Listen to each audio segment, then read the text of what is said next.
Because the people who want what's best for you will do what's best for you. Everything else and everyone else is just noise. I have with me Uma Thana, founder and CEO of Lean Singapore, advocate of raw leadership, inspiring others to embrace their true essence of self. You know, who are you if you're not a daughter, a wife, a niece, a sister, engineer, insert your role name, you know? Who are you if not for those things? I mean, even my mother would give me Fair and Lovely cream from India to use every day so that my skin would become lighter. So I over-rotated to being a man. I had a lot of masculine traits. And this is when women make it more difficult for other women coming up behind them because they had to get there the hard way, and so they want to make it equally, if not harder, for other women to rise. Rodrigo, if I was a man, would you call me ambitious?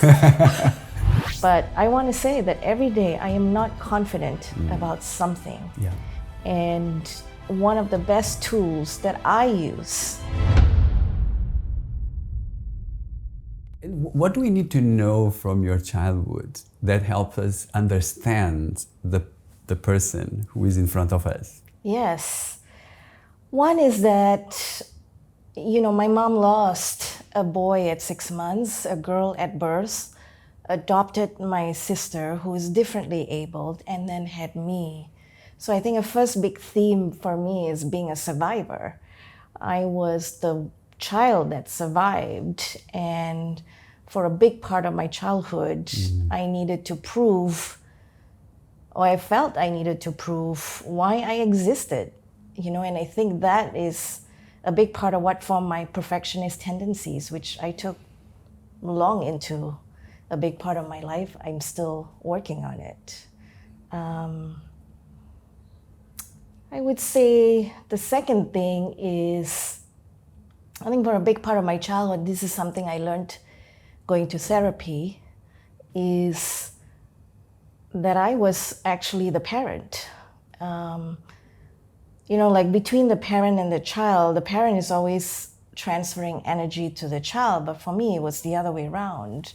So I missed a big part of my childhood, and how that translates to who I am now is I always feel like I have to do everything, and I get frustrated by that, you know, and I am still learning how to receive from the people who are closest to me. Wow. Thank you for sharing that. Yeah. Yeah. And how do you think that has shaped you, the person you are today? Well, I think, you know, a lot of people talk about whether it's life transitions or finding meaning. Some use the word purpose, you know. And yes, I believe we all have unique gifts, and we are here to serve the world in some way. And today I'm a big believer that none of that is possible without working on yourself, the deep introspection work, the hard work. Because reality is no one escaped trauma. I think the issue is people think trauma is big incidents, but it's actually the small trauma that happens to you every day that accumulates. I love that, yeah. A lot of times we just think trauma as big events, but there are those small things that happen when we were a child that are impacting us as adults. Yeah. So you say that you worked a lot on yourself. Tell us a bit about your inner journey, your self-development journey. Yeah, I think I was always curious as a child. I started reading business magazines at the age of 9, which my uncle would sneak to me. I didn't know what I was reading, but I formed very early opinions about the images I saw in those business magazines. And so you start your journey, at least for me, by thinking, okay, I need power, I need to wear a suit, I need to be traveling around the world, I need to earn a certain amount of money, which is a big part of my life. It's what I went after because that is what I saw. And so I think the deep introspection work has evolved me to really think about, well, who is Uma without a vice president title, without a name of a big corporate? What is the essence of me and what am I ultimately here to serve? And what was remember what was the moment where you felt like you had some insights about yourself? What happened? I probably started when I was in my 30s.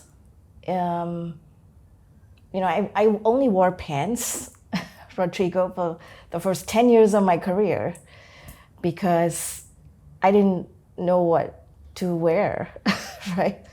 And as an Indian woman, like I had to learn to shave because we have a lot of hair on us, And I learned that because I took part in a beauty pageant at the age of 25. But all of those life lessons came into my 30s. And I think the first step was I had to love and like what I saw in the mirror. Tell me more about that journey. As a dark-skinned girl growing up in a country that likened beauty to being fair-skinned, I mean, even my mother would give me Fair and Lovely cream from India to use every day so that my skin would become lighter. Because lighter skin is associated to success, beauty, getting opportunities, etc. I mean, I saw it with my own friends who were lighter skinned that got attention from boys. So that was huge insecurities growing up, along with, not having the right type of body or not looking a certain way, not having money to buy nice clothes or things. I think all of that accumulates into just being deeply insecure. Thank goodness at age of 12, my parents invested in braces because I also had terrible teeth. So I am grateful for that. But that whole journey, then going into the workplace and then seeing like, oh, there's no one else that looks like me. So what should I be wearing, right? How should I be behaving? So I over-rotated to being a man. I had a lot of masculine traits. And so a big part of getting into loving myself and liking what I saw in the mirror was to shed all of that, which is, big work. Whoa. And tell me about what was your thought process when you were coming to the workplace and you felt like, okay, now I need to wear pants, for example. What were you thinking? I just thought, well, I guess all these men are wearing pants and they got nice big jobs. I'll just wear pants. Okay. Okay. And what did you learn along that journey? Well, it felt like wearing clothes that didn't fit me or something that just doesn't suit you. And I think you don't know this later, earlier in life, you kind of discover later in life that actually the universe or life, and everyone has their own term, is always talking to you. And if you don't listen, it has a way to come back to give you a small slap and then a bigger slap. And so I think it just accumulated. And taking part in the beauty pageant was probably the shift at age of 25, because I started as an engineer. So that, the work that you do, that you have to bend down and screw machines, pants was just reasonable, right? So, so you just kind of not think about that. But I think as a woman, discovering your femininity and the essence of you is so important, so that you can actually try to get on that journey to show up as yourself without compromising who you actually are in the workplace. And how was that journey for you? How did you find that essence, which is you? Only through therapy, a lot of therapy. Okay. Yeah, because I think like a lot of women, I have that mindset. Every time I open the door to walk into the office, I step on a stage. And on that stage, you are personifying certain things, Are you walking into a negotiation? Are you walking into a room of peers where you are the only woman, the only Asian woman, the only dark-skinned Asian woman, the only dark-skinned Asian youngest woman. So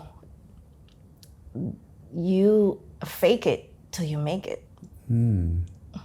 If you have been getting value from our videos, don't forget to subscribe so we can give you even better content and you stay updated with new episodes. So hit that subscribe button and I will bring you even better show. Let's go back to the conversation now. So you had a successful career, but you might have had some challenges as a woman. What has been the most important challenges you faced in your career? Yes, I've had a great career and I've had great champions, which speaks to the importance of sponsorship. I think women are over-mentored and under-sponsored, and the difference is that mentors advise and sponsors act. And so my biggest challenge, I would say, is a series of unconscious bias that happens every day that accumulates. For example, one year I had a performance review. As usual, I go straight to the section that says needs improvement in what, right? Areas of development, I think is what they call it. Forget all the strengths. I just went straight into areas of development. And my boss at that time said I was combative. Now, by this time, I had read the book Lean In, written in 2013 by Sheryl Sandberg. And so I had enough knowledge to have a dialogue.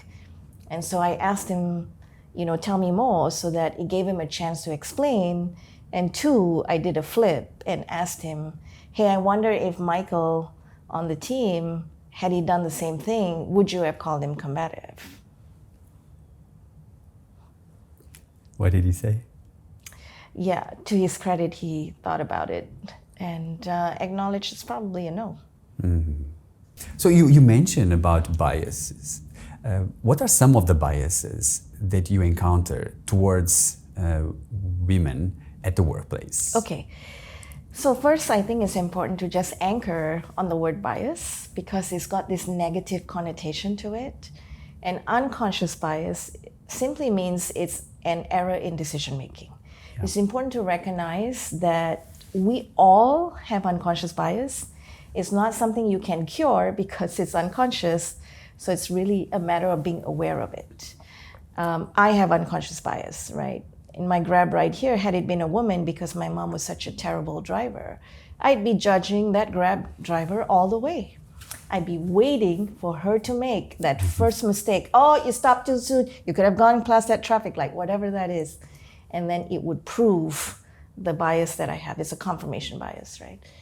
So the 4 types of workplace biases. The first is walking the tightrope. This is when women can be seen as either too masculine or too feminine. So if I was being directive in the meeting, someone might say, oh, Uma, she sounded really aggressive in that meeting, didn't she? And if I was too soft-spoken or in a meeting, I'm like, excuse me, maybe I have a suggestion. It's like too feminine. So we're always walking the tightrope. The second is prove it again. Women constantly find themselves proving that they deserve to be there, they have the capability and credibility over and over again. This manifests in, for example, I'm in a meeting, I say an idea, meeting goes on like nothing happened, and then a man says exactly the same thing and everybody says, great idea, right? Or how women are 7 times more interrupted on average compared to men. So that's prove it again bias. The third is a big one. It's the maternal bias. So women who are interested to start families or have families are often perceived to be less committed in the workplace. So they might miss out on special projects, promotions, etc. And the last is tug of war. And this is when women make it more difficult for other women coming up behind them because they had to get there the hard way. And so they want to make it equally, if not harder, for other women to rise. Wow. And in this, what has happened, what you just mentioned, what frustrates you the most? Well, none of it, actually. I think if I had to summarize the 4, unfortunately, the thing that I'm passionate about, right, and the opportunity is that these biases exist because we are conforming to structures that are built for men. Okay. Why would we ever say to a woman, too aggressive, too feminine, when shouldn't the guy be less aggressive or, not as feminine? Yeah. Do you have any data that tell us like what is the situation of women at the workplace? Yeah, so over 70% of biases falls in that first category of too masculine or too feminine. The next biggest one is actually the maternal bias. So I think those two are probably the big ones.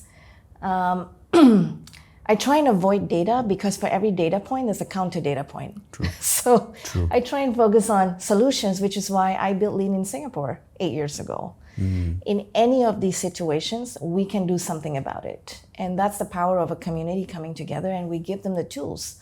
Like if you are interrupted in a meeting, right, you should have someone double your voice, ideally, to say like, hey, I'd love to hear Uma finish her thoughts. As a manager, you should do that as well, but have someone double your voice. I remember once I was going to present this idea in a meeting. And so I went to my boss before that meeting and I said, hey, I'm going to talk about this idea that you and I have discussed and aligned on. Will you double my voice in that meeting? So I present the idea. He comes above me to say, I support this for these reasons. And immediately the weight of what I have just said, it just presents itself in a different way. I see. And for women who are watching us, who are going through these stereotypes at the workplace, how can they break free and thrive in this environment? Yeah. I would say the number one thing, which I think is the most powerful thing that a woman can do for her career, is to have a circle. A circle is peer-to-peer mentorship, a group of 8 to 12 women that you would build on your own. My own personal circle, there's 11 of us, and we meet every month. We're on a WhatsApp group supporting each other. And it's where I say women can come together and be unapologetically ambitious. It's very different to having a circle of friends.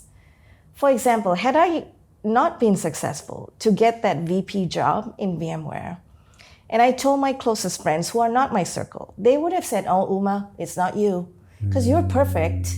It's them. They don't know what they're missing out. But my circle would have asked me very different questions. To say, well, did you line up your sponsors? Did you prepare for your interviews? Did you follow up with the hiring manager to get the feedback? It's the ability to put a mirror to yourself without a friendship tax. So that helps a lot, even in terms of what you're saying in terms of confidence, right? Building the confidence. Exactly. You know that you have someone behind you that is there to support you in your journey. Exactly. And it's the people that understand what it means to be in the workplace with you, right? So you want to choose women that are around the same career stage. Yeah. And coming back to your confidence, a great example is, the Harvard study that says men only need to check the box on 6 out of 10 requirements on a job description to apply for the job. Women generally feel they need to check all the boxes and sometimes offer a little bit more than that before they would apply. Having a circle, they would be like, yeah, Uma, you should go for it. And here's why. And you need that tribe. I see. But yes, I understand to have that tribe. But if I'm at a workplace and I have a situation happening, as you mentioned about like you are too masculine, you are too feminine, or maybe this opportunity is not good for you because you're going on maternity leave. Yeah. How to navigate that? Yeah, a circle definitely. So I would reach out to my circle, right? I see. Or like we're all on a WhatsApp group, and this situation happened. It's not a live hotline, Yeah. right? Yeah. But it's it's an experience you're going to get through again. So, so I'd say the second thing, other than having a circle, is to, educate yourself on what you can do, because there are tools that you can use to that, right? If someone said, well, I really don't want to give you that special project because, you're delivering in 3 months. Yeah. I would flip back the question to say, why don't you let me decide, right? So, these are tools, but women need to feel confident to navigate that. If someone said she was too aggressive, she needs to feel confident enough to say, oh, I wonder if George said the same thing. Would you call him confident, right? So would you call him aggressive? So yeah, I like it. So a big part is about building self-confidence. Yeah. What are your advice for people who want to build their self-confidence? Yeah. And first I want to say that, I think every day I am not confident about something. And I think a lot of women might see someone like me or anyone else who comes across a podcast like this and think, oh, well, look at that, But I want to say that every day I am not confident about something. Yeah. And one of the best tools that I use, and you are going to hit a low. I speak to a lot of women who are now in transition, who've lost jobs to restructuring in companies, and some are going up to a year, even 2 years of not being able to find something. That type of period really takes a toll of you, like getting 20 no's. That's a big hit, right? But a really simple formula that I use is I try and write 3 things every day before I go to bed on what I did well. It's a confidence hack. And on some days, that list is going to say, I made myself a cup of tea today. And on some days, that list might say, I wrote my first blog, or I confronted a situation. It does not matter. Yeah. You have to tell yourself the 3 things you did well that day. And this is the best confidence hack I've used. And what I like is that it's also accepting that we will not be confident every day. But if we do, like, for example, a tool, like you say, like small little acts of just affirmation to yourself, that builds up the confidence in the long term. Correct. Yeah, I really like that. Yeah. And also for you, you went through a process. You lost your job a few months ago. Yes. Can you tell us, how did you navigate it emotionally? Yeah. But also, what strategies did you use to overcome that phase? Yeah, so I was in an interesting position where, I'm in an executive position. So I want to recognize that I had privilege in that position. And I had 18 months to plan. And I think a lot of people miss out on this. And as much as I gave this advice to my entire organization, I don't know how many took it. So my first takeaway is that you have to use that time wisely if you have a heads up on an acquisition, or that you are about to have a risk to your job, is to use that time wisely. And the biggest use of that time wisely is investing in yourself. What is it that nobody else can take away from you? Whether you're going to do deep personal work, whether you are going to learn a skill, nothing that anybody else can take from you. That's where you should invest in yourself. And the third thing I would say, when I finally signed the papers, I was actually very happy. A lot of people saw my LinkedIn post that went viral, and they were like, were you actually smiling? I was like, yes, I was actually smiling to receive my papers, because I knew it was coming. I had planned for it, and I knew there was this whole new journey I was about to embark on. And then the next day, I go to an event, and we're going around, and everybody's going name and company name. And I go, oh gosh, now what do I say? Because it's the first day that I can't say Uma from VMware, right? So I'm like on the fly. I'm like, I was like, do I use Lean In? I mean, a lot of people they don't have a portfolio career. So I just said, hi, I'm Uma and I'm a social leader and here's what I care about. Wow. Yeah. And how was that transition for you? Because it happens with a lot of people, like, I am this person, which is there's this position. When you don't have that, how was it for you? How did you handle that? It was awkward. Yeah. It was different because it was the first time that I guess I was leaving an executive position without going to another one. So it's not like I could say, yeah, I left and I'm about to start. So if I had to relay some feelings, I really had to just really think about who I am. Now, stand alone. No business card, no big corporate name, no big title. And that was the part that is tough. It's tough for a lot of people because we give over 80% of our time and energy on average to our work, and we tie our identities to our work. But the time that I had in that 18 months, and also what I asked my team to think about, is you have to think about who you are outside of your identity. Who are you if you're not a daughter, a wife, a daughter-in-law, a niece, a sister, an engineer, insert your role name, who are you if not for those things? I've been sitting on that question for 3 years. So who is Uma? I think right now, Uma is 4 things. Uma is a connector. I think that if there's anything I've learned about myself and the ability to bring communities and people together, it's where I thrive. I discovered that in my first sales job. I am a connector. Second, I'm an altruist.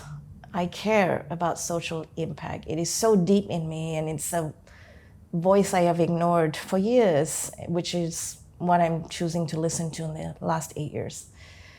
The third, I would say I'm an advocatory change agent. I feel like somebody is poking me when I sense injustice, and I feel like I want to do something about it. And so I get into like, not under my watch. I'm going to do something about it. And fourth, I would say I'm a community builder. I think I have a gift to bring communities together. That is so powerful. I loved it. Thank you. Oh, so much energy, and I think there's so much for you about what's next. So Yes. We are excited. So now for women who want to progress faster in their career, tell us the practical advice what to do. Okay. I'm going to give a couple of nuggets on that one based on my experience. I think number one, when I was looking at who I was going to promote in my organization, I looked at 3 things. Number one, your ability to solve complex problems. 2, your ability to solve multiple complex problems on your own. And 3, your ability to solve complex problems on your own on a regular basis. So those are the individuals. And I think Obama had there's a snippet that goes around where Obama says, if you want to ascend anywhere, you just have to get it done. But the nuance to that, for me at least, if you want to get into senior leadership and in the tech world, let's say director level and above, that's kind of the thing. I would have a board of mentors, people within the organization, within your chain of command, outside your chain of command, and outside your organization. That's how I built my board of mentors. And lastly, you need to have a sponsor. You need to have a sponsor that behind those closed doors is going to say your name, that if it came down to Jane over Joe, that this person is going to fight for Jane. So ultimately, you're dealing with two currencies, the performance currency and the relationship currency. So you got to deliver, that's the ability to solve complex problems, and you got to have your relationships, which is your mentors and sponsors. Yeah, and I really like that you really put it really well, the difference between a mentor and a sponsor. Like a mentor is someone that helps you, right? Yeah. Gives you advice. But the sponsor is someone that acts, right? And I really love that. And that's we need that behind us in our careers. I really like that you brought that point. And it doesn't matter where you are in your career. Yeah. You know, when I went for my VMware VP job, I had 12 interviews. Yeah. I had 11 yes and 1 no. And the 1 no came from an important stakeholder. And I had lined up a sponsor. I asked John Lombard, CEO of Entity, who was a big partner to VMware. And I texted John, because I had the relationship, so relationship currency, texted John and I said, John, this is the job I want. Will you put in a word to Duncan for me? Duncan was the hiring manager. And he did. So I already had established credibility with John. He was willing to do it. He did it. And that was what converted the 12th, the no into a yes. Yeah. Even myself, I underestimated the power of sponsorship when we are in our career. So we are coming to the end, and I would like to ask you, like, what is your message for women who are there in the field fighting to stand out and to build a career? What is your one message to them? Wow, just one message? Okay. Can I have 3 messages? Yes, please, because I know you are ambitious. So I know you were going to ask me more. Rodrigo, if I was a man, would you call me ambitious? Yes. Look, I think the most important thing is to invest in yourself. If there's one message. If you only had $200 in the bank,